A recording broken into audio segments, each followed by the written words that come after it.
Hello and welcome to Dateline New Haven. I'm your host, Paul Bass, inviting you to look behind the headlines on the stories that make the Elm City tick. And folks, it is the year-end final, ultimate 2018 edition of Pundit Friday. Nothing ticks better than Pundit Friday, which we're about to begin here in the WNHA studio to look at the big stories of 2018 and the predictions of 2019 with the best pundits in the media universe, like the dairy-free goddess of our grassroots radio operation, the belle of our ball, the managing editor of Inner City News, host of WNHH Love Babs and Criminal Justice Insider program. Hey! Babs Rawls Ivy. Hey! Superstar. Who has done endless work every day here all year. This year, Oh my God. I know! And you're still got the energy, I Babs. do. I You're love still- this gig. You're ready for 2019. I'm ready! Bring it, baby! Norma Rodriguez-Reyes is out of state visiting some family. Yeah. Oh, is she? Mm-hmm. She's traveling. We got WNHA station manager, Heavy D Donald Trump devotee, and the guy with the biggest heart in New Haven, Hey. Lahari Droz. He doesn't like that. It's not macho. Let's just call him the brave man. Harry the Brave. Harry the Brave. We got the flyest news hunter-gatherer this side of Fleet Street, the master Real. of style and substance, star New Haven independent reporter Markeisha Ricks. Yes, leader of the literati. Ooh, that's good. Leader of the literati. The leader is dragging. Where are my subjects? Ooh, Jesus. I think I'm trying to think if I forgot anybody. Did we forget anybody? We ready to go? Oh, no, let's go. Let's get right into 2019. Can we get it to before it's the end of the year though? I'm just saying. Oh, we did forget one pundit. All right. The Yeah. other pundit in the room. The number one procrastinator. Not procrastinator, prognosticator. Oh, okay. The preordained pastor and prophet of paradise. The DJ of deliverance. The filial force of fortuitous fomentation. The ouster of obstinance and ostentation. The savior of civility and hurricane of heavenly homilies. Ooh. The conqueror of cannabis commerce. The bright light in the New Haven night. The straight shooter from Bermuda. Metaphorical man on the money and lots of other stuff. Joe Ugly. Lots Of the of Joe other Ugly stuff. show of... Welcome, everyone. So how was 2018? I know it was a disaster nationally in the world, but it was kind of an interesting year in New National Haven. world. I came prepared with I thought some top stories, but you folks want to weigh in first? What's that? What? You start and You we'll start. piggyback. We'll follow. Okay, I thought that all of the top stories this year fit into a theme. How the Grinch. Either the tale of two cities or the best and worst of times. And I'm not talking about the old story of there are rich people and poor people. We know that. But just about the news this year was bipolar in New Haven. Because almost every day something big was happening with progress. They were building lots of new housing, new stores, new jobs, incredible cultural life. I mean, this city is humming. It is. And there were reminders that every day some other, we used to have to bribe developers. Babs will remember this, and Joe. We used to have to bribe developers to come here and build something, which was terrible policy. Oh, You know, the here's- good old days. days. And now Back- they're like beating down our backroom door. grift. They're beating down the door and asking permission. We'll say, we'll let you make some money, but first you got to put affordable housing. And you Yeah, gotta- we can twist the arm a And little like bit and those- say, well, I know I don't need to bribe you. I want you to give me some affordable housing. So I felt like I this like it. year, New Haven's renaissance was on hyperspeed. Not just the building. We have the lowest. Trying to outrun that bubble. Yeah, and that's my 2019 theme. Marquis ahead of me. All right. Yes. And also violent crime down to the lowest levels in 50 years. Of course, we want to have less. And of course, there are people on the streets that we got to work on stuff. But let's at least appreciate that. That's news. You know? I think Brian Wingate said it best. If all we're fighting about is traffic Yeah, with the true. cops, True. that's not a bad deal. There was Not the a bad culture deal. boom. There was the great crime reduction. I mean, this city is happening. And without getting to the second part, I can say that I thought New Haven But there came- is another shoe to New drop. Haven, but New Haven did come into its own this year, in my Hey. opinion. It happens all here. Yeah. Hey, I like it. But I'm thinking of one Monday night that Brian Slattery was out. It was Monday night, slow night, right? Downtown, he was running between Cafe 9 and the new place, the State House. Yeah. Back and forth. And he to could soon 7 have a third place to run to. Where's that? The place under the garage. Oh, that's right. Yeah. 7 acts he was looking on a Monday night from all over the world, all ethnicities, all kinds of genres, and they were all good, local, national, regional, in 2 clubs, full houses, and then down the street, College Street Music Hall, which just got going a year or 2 ago. They had Ray Montaigne, Big Shot, and this was Monday night. Mm-hmm. Where everyone was out. I mean, you talk Thursday, Friday, Saturday night. Forget it. It's all happening. The restaurants. I mean, I just think New Haven's doing great, and that's not Bumping. not with the other shoe. I think we're doing great. But I thought the other story of 2018 was a collapse in government. Mm. I think that you're not everywhere. Like fire department's going strong, right? But I mean, we had LCI's bumping. LCI's doing a good job. Housing Authority's doing a good job. It's not like everything is a mess. But I can't believe how much dysfunction there was. I mean, the Board of Education was supposed to be the year we pulled it together. There was a majority that took control. It was just one fight after another. A new superintendent comes in and immediately is getting stopped from doing what she wants to from the people who brought her. Every week you couldn't fight with who they're fighting with. Someone tries to resign, stops showing up, resigns a second time, tells how they're all doing nothing except getting stuff for their friends, corrupt dealing about contracts. I mean, everything was a huge fight, and none of it had to do. Corruption and duels. By and the end of the year, just a few weeks ago, tirings. Oh, my. five top administrators with like decades, if not a century, of institutional knowledge leave, not because it's a usual changing the guard, because they say it's like Jim Mattis with Trump, whether you agree with him or not. By the way, I think they're 2 sides of that story. But, you know, they're saying this place ain't running. This isn't for the kids. This is a mess. We're going someplace we can do some work. This is public education, folks, but it wasn't just there. I mean, city finances, we were moving around the dark, and we finally did this. We decided to use as our model cities that go broke. I mean, taxes went up, which I think is not the end of the world. I think people overreacted to that.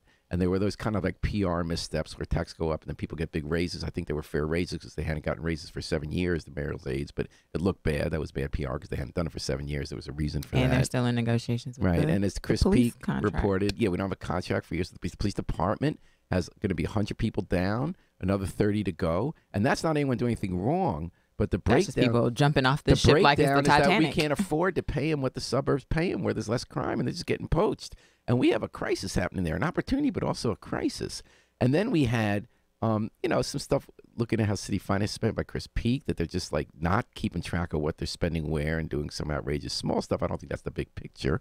But then we had a complete breakdown with the health department, first mishandling completely last year, data breaches of people against federal law. But this year, what was exposed was the lead paint. Now, they have a good standard in our city. We want to go higher than the state standard on what is safe for kids to live amid.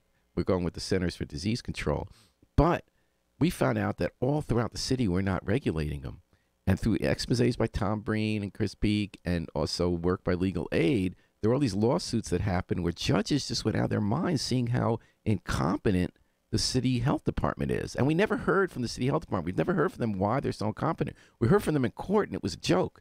Judge brings them in court, and they say, how come you haven't kept track of this stuff? Let's see your files. They were handwritten. They don't put them in a computer, and kids are getting poisoned. The judges were ordering them over and over again. You got to get your act together. You got to put people up in other places to live. You got to put them in hotels. Ife Michelle Garden says, good morning. Now it looks like New Haven's trying to be a borough of New York. Good point. He's on it. So I just think that what we did is we copied bankrupt cities. Hartford went bankrupt, that had to be bailed out with $550 million from the state because it did something called scoop and toss, which is that they did something you never do, which is to borrow money to meet operating costs. You borrow money to build bridges over time, buildings, that kind of stuff. They went out for $160 million to borrow long term. I can't do that. But here's what's nefarious about it. Instead of making the tough decisions about how we're going to live within our means and function, they get from that long-term borrowing upfront money for 5 years, $30 million a year they get, so they don't have to make tough decisions, so it looks like we don't have to raise taxes or cut or find new ways to get revenue. But then over long term, it costs much, much, much, much more, where we already have big pension obligations and structural deficits, which is the way cities go bankrupt. And so Could you just explain how is it going to cost more over the time? Because when you borrow the money, you have to pay a lot more back with the interest. Mm-hmm. And that's how the pension funds never got funded, and you're borrowing that. So that's how Hartford got in trouble. And once you cross that Rubicon, there's no coming back. When you start going that kind of money for operating expenses, and not just for 2 years, but for a decade or more, you're saying we're taking the money and running so we can just deal with it now, and we're just putting the city in a hole. Yeah. The reason why I'd ask that is because not everyone knows exactly how this stuff works. So I'm finding myself more and more when we say some things, I just go back and just to iterate. Explain it. Yeah, explain it a little more to make sure that I'm all with our you. listeners can understand what it is that This we're stuff's hard talking to about. understand. Yeah, but I don't want to make it boring to where they want to. Oh, okay. They don't. I thought big picture was city's doing great. Government's But let got me to ask fuck shit this. off. I'm sorry, who was the communications director over there? Puts that But information how are you out? going to put lipstick on a pig? That's not the decision's the substance, isn't it? You But take it on is a that road show. necessarily lipstick on a pig when we're looking at? Well, look, we started off. We highlighted all the great things in the city. Right. I mean, I think city's doing great. New Haven's doing great. New Haven is doing great. The actual running of the city itself is questionable, and that's Ouch, ouch. No, that said, there were a lot of great I'm things not happening. jabbing anyone. Let me be there are a lot clear of here. great I know things you're happening. not. Like Okay. you're not. Well, but, city like, government's done a lot the of way great it sounds. things. It sounds Oh, it sounded like if I was jabbing. No, I do think we should say a lot of great things happened in city government over 5 years. We had the youth stat, we had the crime going Yes, down, we yes. had the Yeah. development. So it's We not have a like lot of great things But happening. this My year point was is, a mess. I think I wonder, there was a time before I got here. See, I've only lived in the boom town of New Haven, so I don't know about the dark days of New Haven where there's some really serious 40 years. years. That the city was held together with duct tape. So a new Pretty much. administration had to come in. Was it even and duct tape? Duct tape, bubble gum, whatever. But let me just be very clear here. I wasn't throwing jabs. I was just highlighting what We was know highlighted you weren't throwing in the jabs. I'm next just saying year, that's you know? what it sounded like. Okay, I just want to make sure. So, that Marquisa, you were saying you got But here. I was saying that, like, so on one level, I think the administration had to catch up to a place where, like, the city was booming again.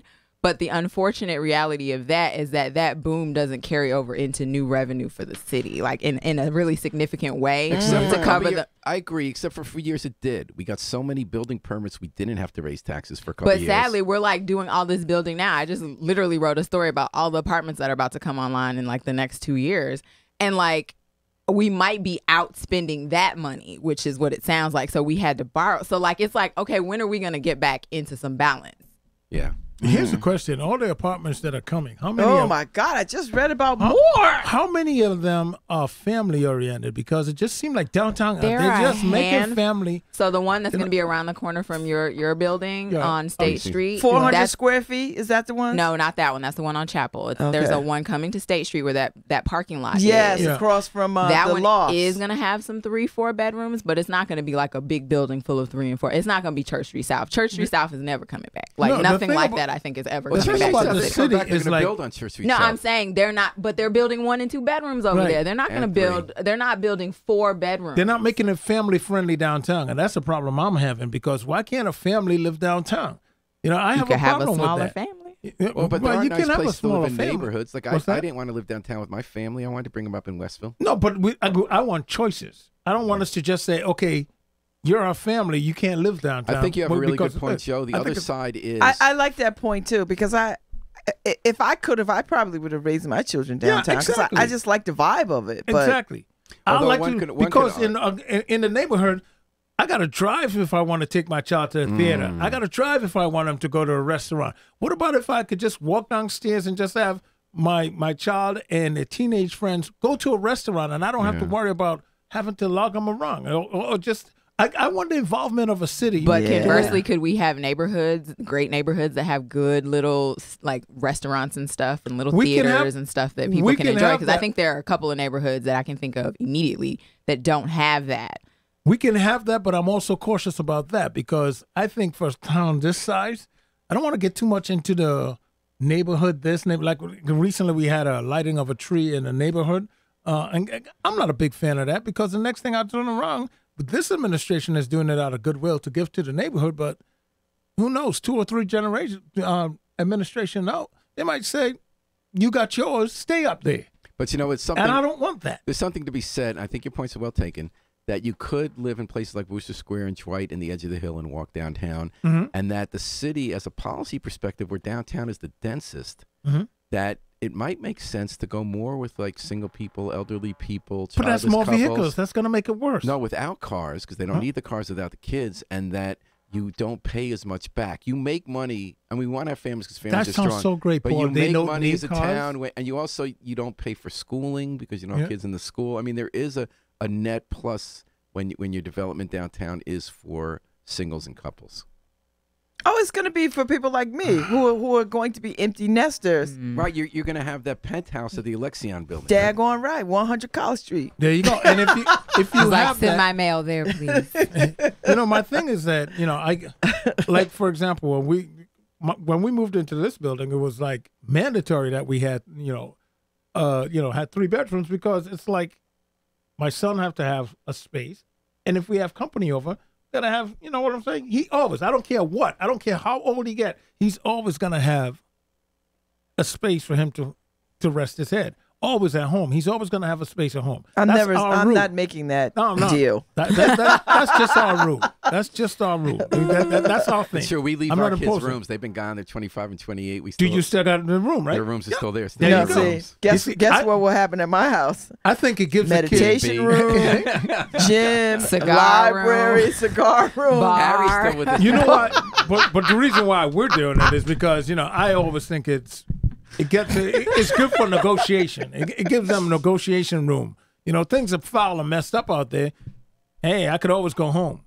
I always want to have that because my mother provided that for us. And you can always come back to Pundit Friday. Pundit Fridays. There you go. At 103.5 FM. Live stream NewHavenEvent.org. We're talking about the story of 2018 going into 2019. I got a trick question for you. I'm going to ask Harry Jones not to say anything. Oh boy. What I want to ask now? the group a question. 3 quick questions. Uh-oh. Do you think it's a good idea to stop mass incarceration and pass new rules to have nonviolent offenders let out of jail and more support for second chance programs to get them on a new straight and narrow? Yes or no? It's a good idea, providing that the bulk up is not on the electronic devices. I agree. That's Michelle Alexander had that great piece about the new Jim Crow that's going to be electronic through leap. Okay. Exactly. But you like decisions like that, like instead of building jails, let's let people get out of jails and have alternative programs. Right. Okay. Let me ask you this. Do you think it's a good idea to spend a lot of money to permanently, forever, have tons of American military people who are disproportionately low income and minority in places like Afghanistan and Syria to continue fighting wars that are local conflicts once we meet our missions? Do you think it's good to bring them home and spend that money on other stuff? Well, that depends on the kind. What exactly are you saying? So there's a trap here, but I'm Yeah, I was going to say, that sounds like a What do trap. you think? Do you think it's a good idea? Would you do that?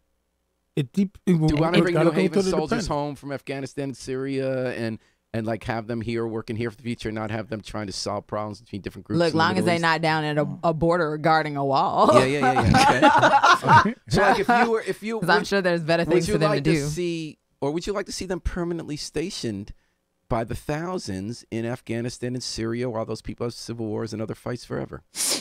What do you prefer? I would prefer a drawdown strategy that didn't involve Twitter. My third question is, should we ban bump stocks Should we ban them? or allow them to be sold? I think we should ban all weapons, personally, but that's just me. So you would ban bump stocks? I would ban everything. Okay. We No, I have a think we standing should. military and police Harry forces. Why do Jones, we need guns? Why was I asking those 3 questions of this group? Because all 3 Trump did this week, right?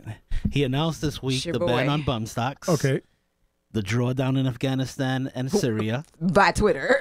No. It's more than just by Twitter. We need to worry. See, that's a trick one right there.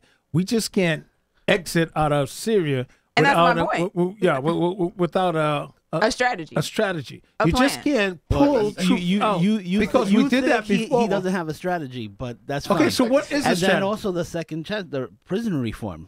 Thank you, Oh, Trump. let's be very clear Prison about that reform prison happened reform. because Trump weighed in. That was not going to pass. It was not going to pass. Yeah, Now, but why? I still Okay, disagree. but why? Because he got. No. They But were why did he win it? Because the Christian right was for it too. No. So, Nice. it wasn't No. because he actually believed in it. It's because his base believes. Yeah. Yeah. Well. Usually So I'm not that's what saying it it is like for that. this guy. So I guess clock's right. So anyway, A broken clock my is point right was twice a this. My day. point was this: in 2018, Yeah. except for Harry Jones, we all disliked about 99% what Donald Trump did. This week, I was thoroughly disgusted at things the administration did, like having the lesson of school shootings by white people be that you shouldn't let black kids have any kind of programs other than get kicked out of school. So I despise Donald Trump, what he does.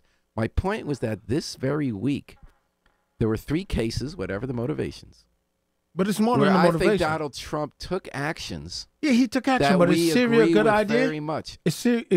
And we have to pay attention to the Syria motivation. is especially, Syria, I agree. I'm just saying that okay. sometimes, as we look ahead to 2019, I'm guessing we are going to continue to hate the agenda, those of us in New Haven who aren't Harry Jaros, but that there's always hope that for whatever motivations, that sometimes good things can happen. You know, that's But it's just not a good you know thing, what? though, Paul. That's Richard dangerous. Nixon. I was about to opened say China. Nixon is an example of somebody who was a horrible human. We got good things out of. You know why Yeah, I'm not yeah. having these conversations with white people or anybody adjacent to white people that take this, because it's just so not what we should be thinking about.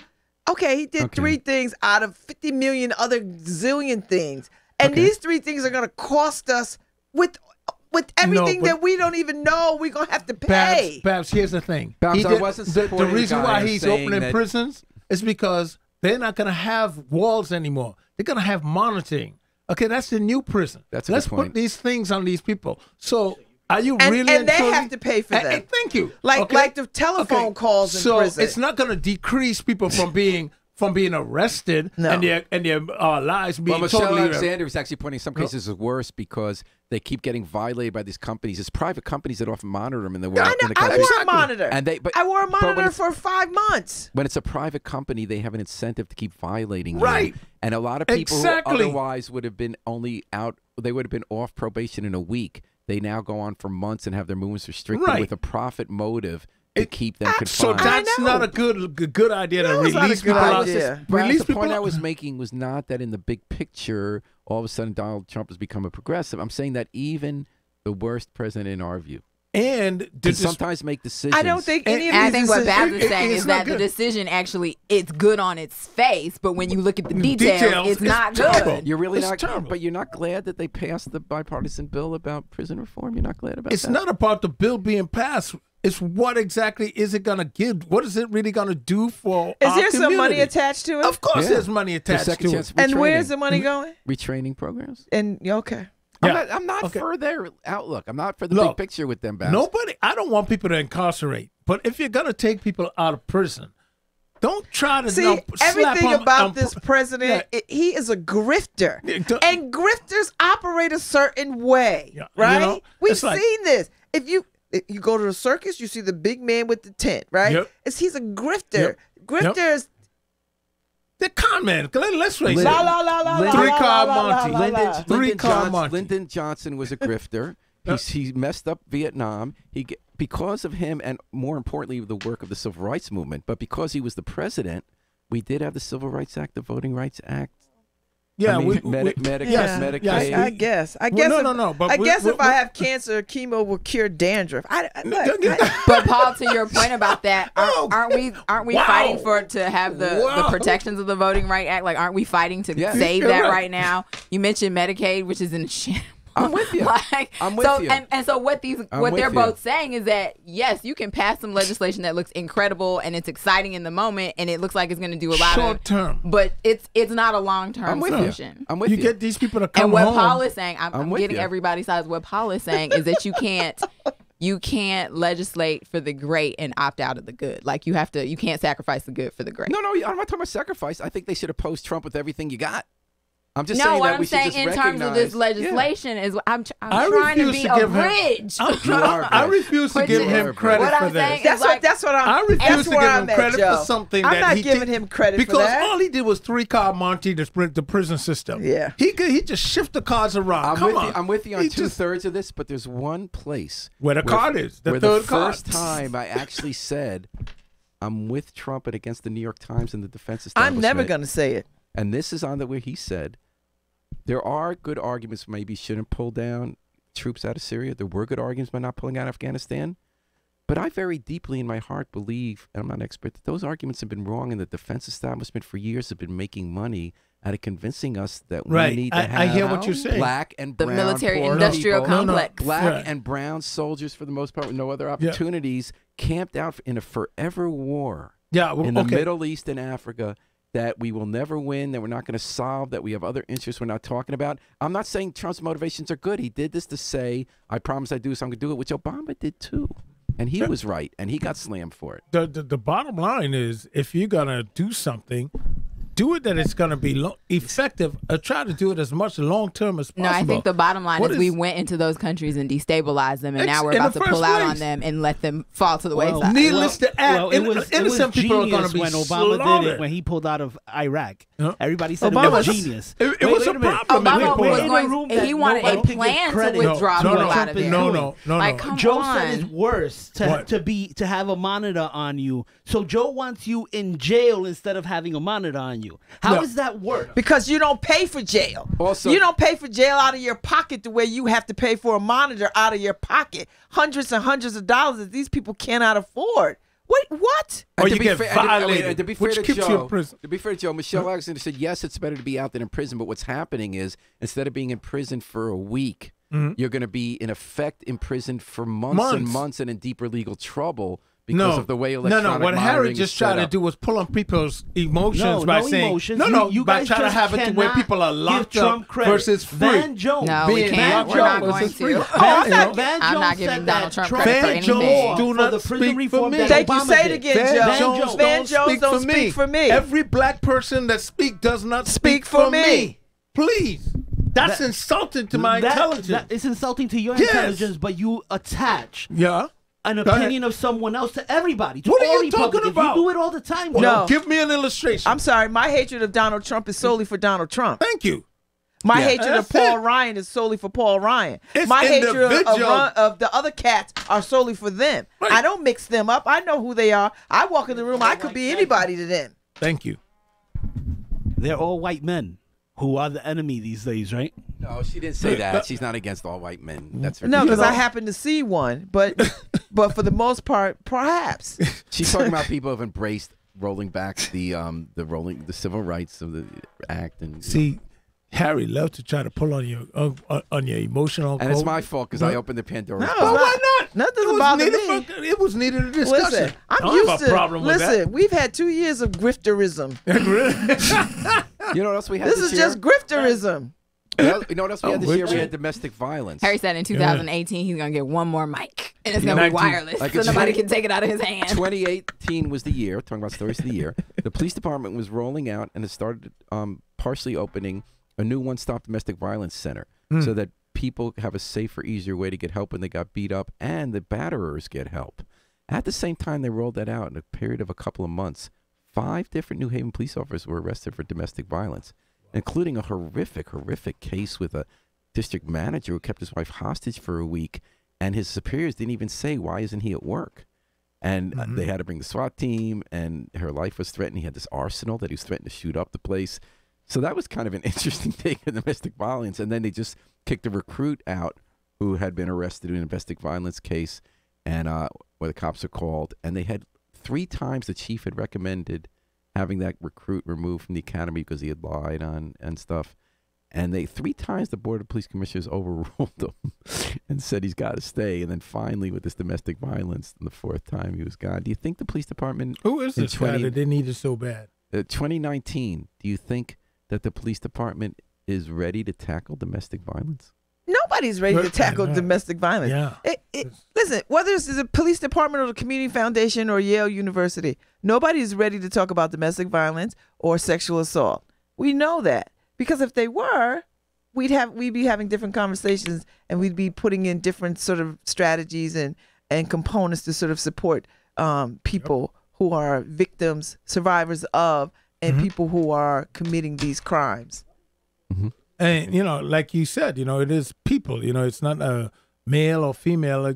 No. We just focusing on the police department because that's got our attention, and we just feel some kind of way about police officers. No. Cops deal with domestic violence. That's not just feeling some kind of way. No. We feel some kind of way about cops because we want them to be different and better about these kinds of human experiences. They enforce the law. But if we put the spotlight on Yale Hospital, how many doctors over there? Yep. How many nurses go to work every day with bruises and all that kind of stuff, and nobody is saying a daggone thing to them? So your point is domestic violence is everywhere, including the police department. Right. I think that's totally agreed. Does the police department have a special need to teach their people about how to act in domestic violence and enforce that, since they are the frontline people who are supposed to investigate? No, I think and make domestic violence is something cases?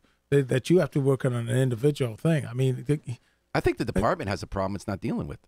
They're If the supposed to depart- deal with domestic violence, arrest people who batter, but Right. they're doing the battering. But if they have That's someone, a problem.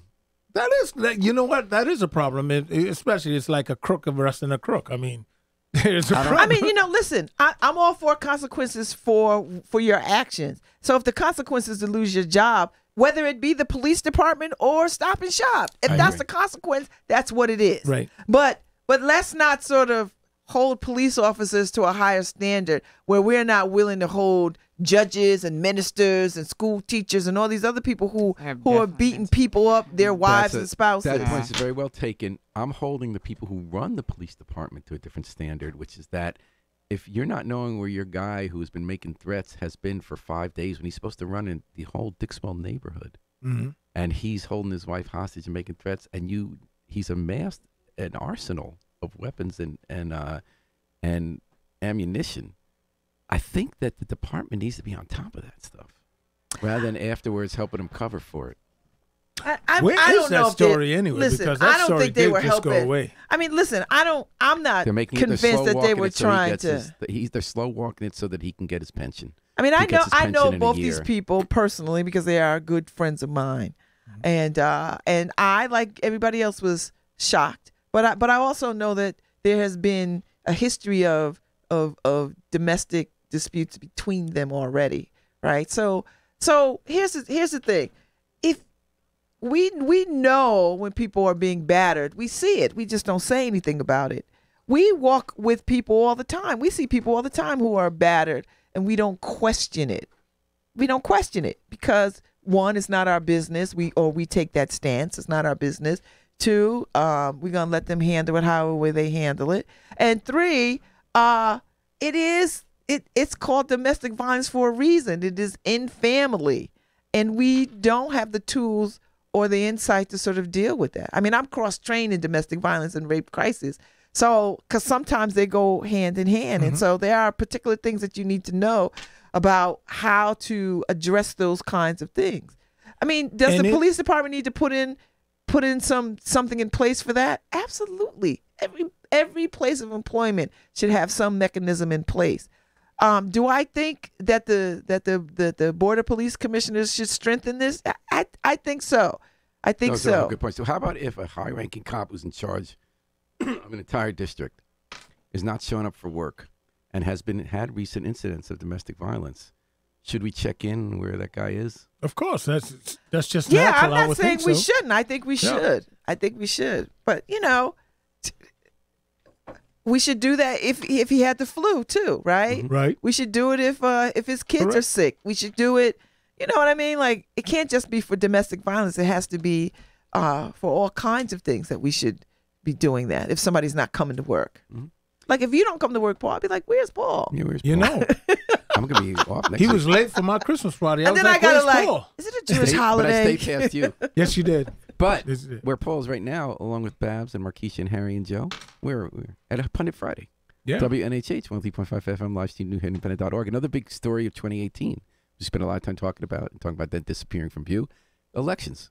We thought it was going to be, I thought, because I'm one of those smarty pants reporters who gets everything wrong.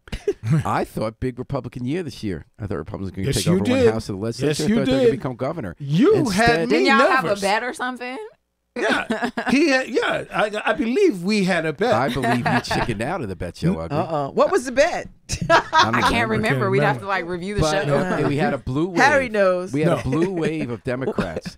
This state had its Paul, biggest Democratic you victories had in me generation. nervous. I You did because I You was didn't like, have me nervous because I I was like, knew. no. The this is not the gonna leading happen. Democrats were nervous. A lot of the leading people Not want to me. run I for was governor. not nervous. Anyway, the Democrats won every statewide election. Yep.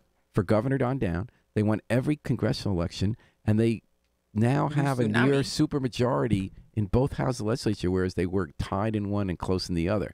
It was a big Democratic year, and New Haven put out the biggest vote, 23,000 vote margin and for we the say Democrat New Haven governor. is not governing. So what is that going to mean for 2019? Do you looking forward to the Lamont administration? You liking the first moves here? I've Well, been asking people I'm this excited on my about his show. budget director Yeah, I mean, he's She making sounds some tough. good moves, First right? black woman to Black be budget woman. director. Yeah. and still Yeah. home in time to make cookies and stuff for her kids because Superwoman. Wow. Are you allowed to be anything else when you're in public No, life? not when you're a black woman. That's all you could be, is Superwoman.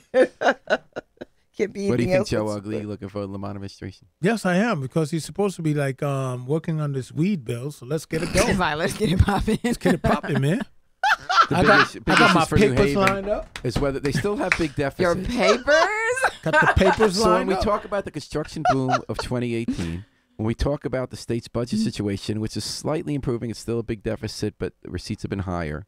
Ned Lamont, I thought, was very honest in dealing with this. He said, I'm not going to use the rainy day fund for that because it's not a rainy day, but the rainy day's coming. Mhm. This year will mark, if we don't have a recession early in the year, the longest recovery without a recession in our history of recording this kind of these data. Mm. So another recession is coming. We're seeing the storm clouds right now with the global markets and with the imports and the trade wars and the Fed and all Ugh. that and a bunch of.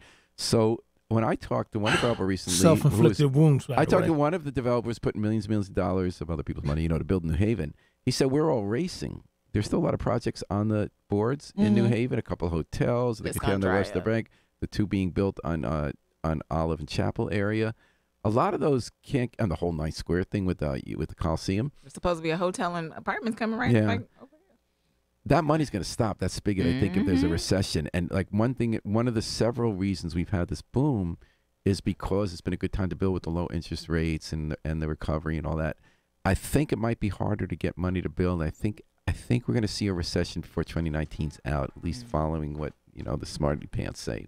And that'll affect the state too, because even though there were all these Democrats in there, it was Democrats who cut the city's money for education a couple of years ago. New Haven Democrats cutting a deal with suburban Democrats to get a budget passed and taking money from places like Bridgeport to give it to schools in places like Westport. And so I'm not as optimistic as you guys.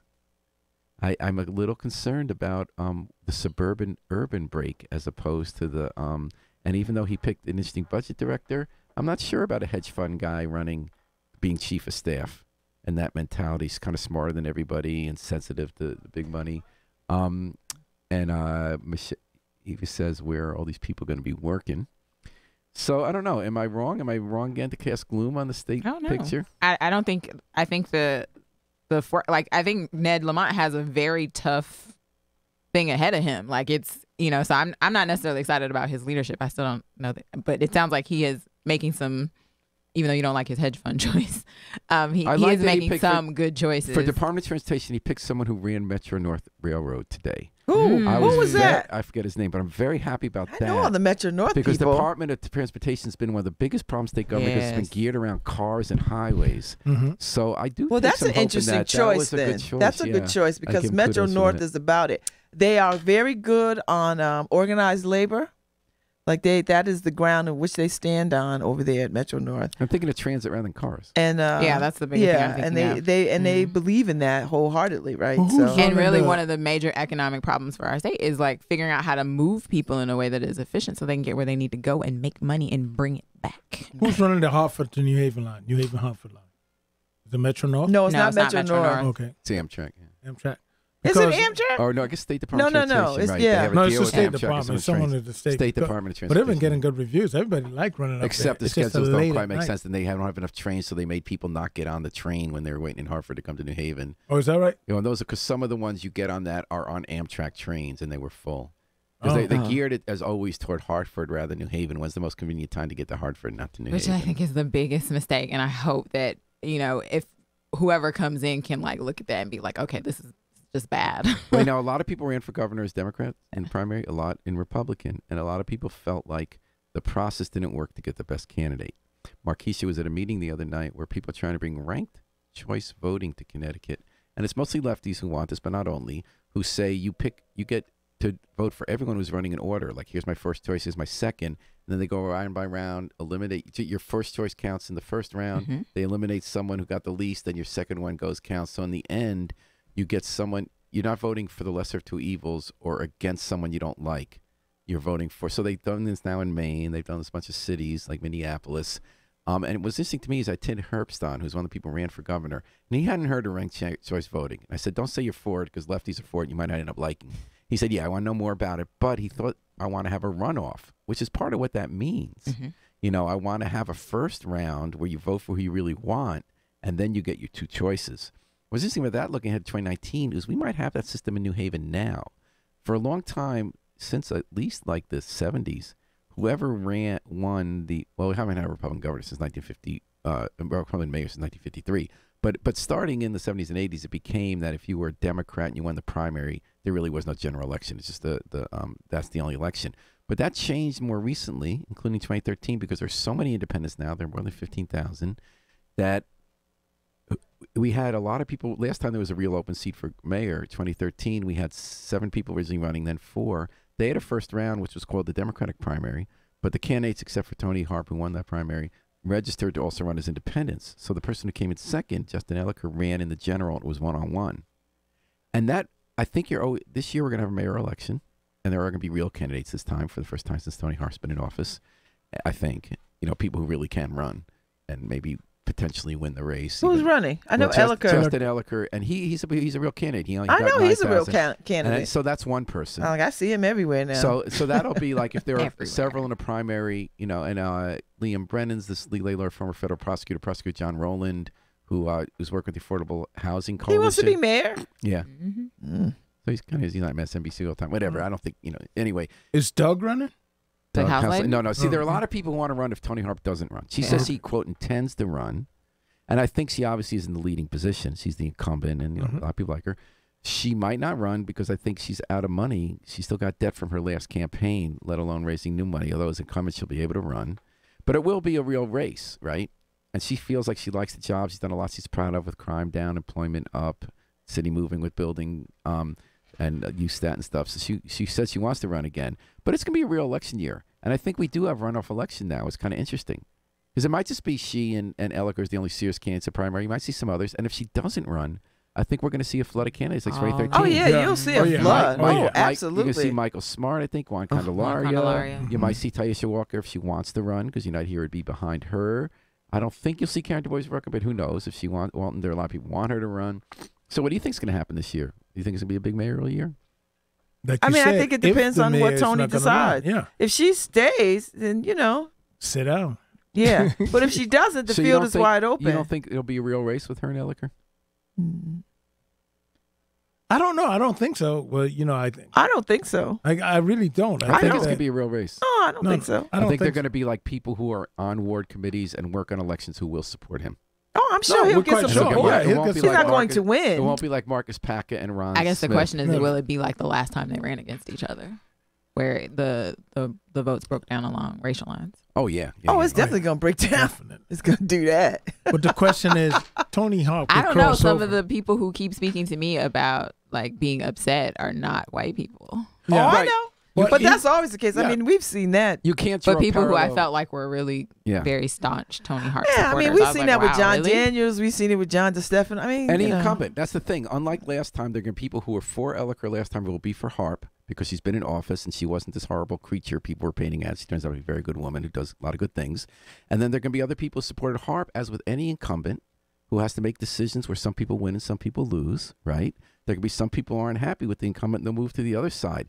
That's why after my complete failure to predict any election now for years, I am not willing to say what's going to happen in 2019. I was wrong. But if we had like true ranked choice voting, so like if you were someone who would prefer Tony Harp but didn't mind Justin Elicker, they would have incentive not to campaign negatively against each other, because what would happen is if you had a Tony Harp sign in your lawn, Justin Elicker would still come to your house and say, hey, I know you're supporting Tony Harp, this is what I'm running on. Here's what we have common ground about. I'm nothing against her, but can I be your second choice if we end up if she doesn't get like 50% of the vote or 50% plus one or something like that? Or if there are a bunch of other people in the field who are like siphoning votes and nobody gets like a plurality, then you can like be a second choice, and then the runoff ends up between them anyway. And again, I still feel like we have that 2-tier system now where people in the primary really will be able to vote for the person they want the most and then make a lesser of two in the general. I do like the idea about it not like creating a situation where people don't campaign negatively and like just bash each other. Yeah, and Whom were you speaking with that you heard the pushback on Tony Harp? I'm not naming any names. No, you don't got any names. Like, what do you mean? I'm hearing some of that too. People from the Hill. Some people from New Hawkville. Okay. I mean, I'm definitely hearing because I'm hearing a different thing about the same, pretty much the same. And I just saw the article this morning. How did I know that it was running? Someone called me. Someone called me because is that guy really running? I'm like, I guess. where did you get that from? Well, I get Well, it. we- Again, we Yeah. had an article. Yeah, And that's they what had it is. our- I missed out. Anyway, my predictions are always And wrong. Justin Ellicker, to his social media credit, pushed that article out and made a little comment thread and got people responding in the comments. You know, I could He's pretty savvy. Like that's Yeah. one Oh, no, thing. His social media savvy game he is is. gonna be a bit tighter. And So he the mayor shows would up have to to step stuff, up her game. right? So yeah. Well, that's the And I thing. will say the mayor That's has what- been stepping up her game. I've been seeing a lot more Facebook Live from Yep. their events by their staff. And You know who's so- actually very good on social media? The mayor herself. Yeah, You know, she Yeah, is. they let her handle her last own winter social media. when she was in the truck where they were doing the snowplow, that was one of my favorite interviews. No, of see, the I year. don't really like. loved I didn't when she really was- like it. Oh, I loved it. She had such a great conversation with the guy and was learning. We No, were learning I- through her I- about how the plowing was done. Why didn't No, you I like didn't that? like it because Why I you didn't just like it? I just think she shouldn't be handling her own social media like that. I didn't say all social media. It's just Yeah. fun that she was around. She and Justin Ellicker are both good at Yeah, telling she what's was on their getting out mind. there. They have- She was getting out there. So and my that- predictions are that always was wrong, good. but I predict it might not be a negative campaign. It's hard to do that in politics these days.